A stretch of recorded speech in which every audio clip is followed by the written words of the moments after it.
Ground control to Major Tom. Ground control to Major Tom. Take your protein pills and put your helmet on. Ground control to Major Tom. 7, 6. Commencing countdown, engines on. 3, 2. Check ignition and may God's love be with you.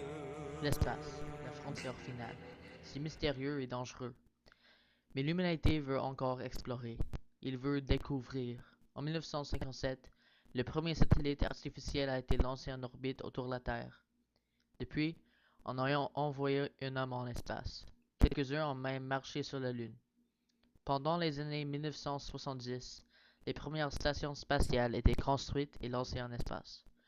L'Union soviétique et les États-Unis ont investi des milliards de dollars dans des avancements technologiques qui seraient utiles dans les explorations spatiales futures. En 1984, Ronald Reagan a demandé que NASA commence la construction d'une nouvelle station spatiale.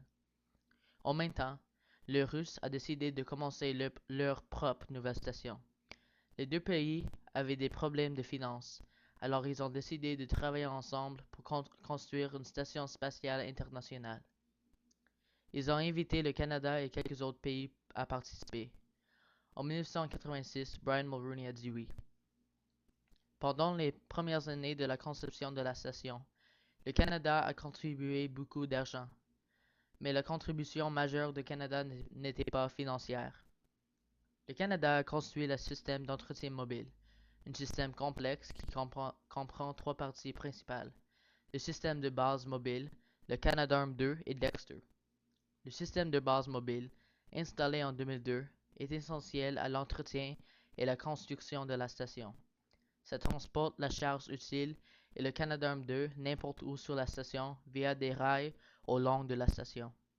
Le Canadarm, lancé et installé en 2001, est la partie la plus fameuse du système d'entretien mobile.